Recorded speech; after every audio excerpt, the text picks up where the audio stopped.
In 1978, the movie Halloween was released, a film by John Carpenter. And 1 year later, in 1979, we got the novelization, written by Curtis Richards, which is a pseudonym for Richard Curtis. As far as I know, this novelization has been out of print for decades, but it is available in Germany. That's how I got to read it. So I want to tell you what is different and what's the same. Just to recap the basic story, we all know it. In 1963, the little boy Michael Myers kills his sister on Halloween. 15 years later, he escapes the asylum and goes back to his city, Haddonfield.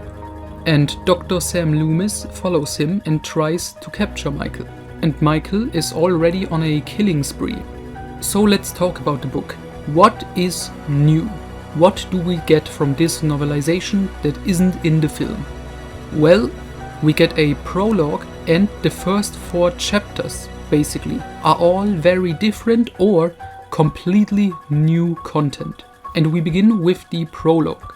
We begin centuries ago, with the dawn of the Celtic race in Ireland. And we follow a young boy named Enda, who's trying to win the love of a woman named Deirdre, but he ends up just getting humiliated, and on the Halloween night he attacks Deirdre and her fiancé and he kills both of them. Enda is immediately killed by the other people in the village, and his soul is cursed to wander the earth forever. In the first chapter, which takes place in 1963, we follow the young boy Michael Myers. He's showing his Halloween costume to his grandmother. And here is it where we learn that Michael has nightmares and visions, and they are about Enda and Deirdre.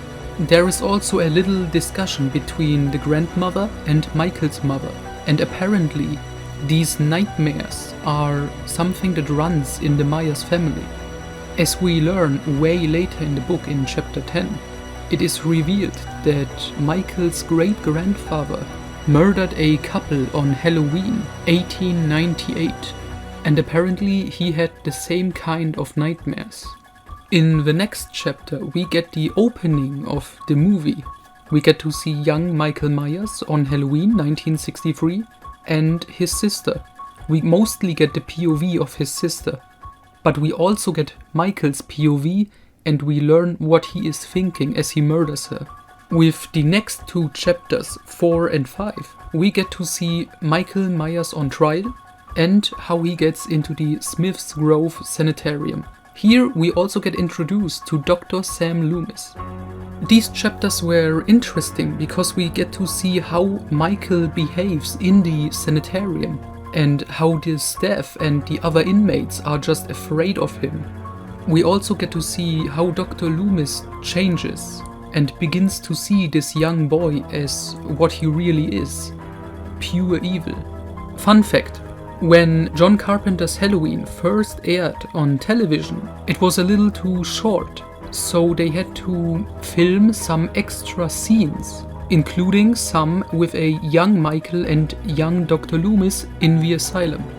So from chapter 5 till the end, this is pretty much just the story of the film. It doesn't add that much after these first 4 chapters and the prologue. We do get, occasionally, throughout the story, some Michael Myers POV, which is interesting, but not many other extra scenes. It's really just at the beginning. So, all in all, I really enjoyed this book. I think it was well written. I like these new scenes, but these new scenes also could be a problem, because it is like this. We read novelizations because we want new stuff, go more into detail with characters and events, and this is great. The problem is with the movie Halloween. A big part of its charm for me is that we don't really get any explanation for Michael Myers, why he kills, why he does what he does. This book, I think it works. It works. But if you are really just liking Michael Myers just being a killer, without any motivation or anything, then this might bother you in the book. Because the book does give him way more of a backstory than the film does. But like I said, I enjoyed it, I can appreciate it as its own entity. I'm not thinking, oh, the film did it so much better here and there. No, I think this is a really fun book. I'm really into it, and I can read it again. I wouldn't say it's better than the film, but for me at least, it's just as good. So if you get a chance to read it in English, or maybe get the German version and translate it somehow, I'm sorry, I don't know what else you could do. Yeah, you should pick it up.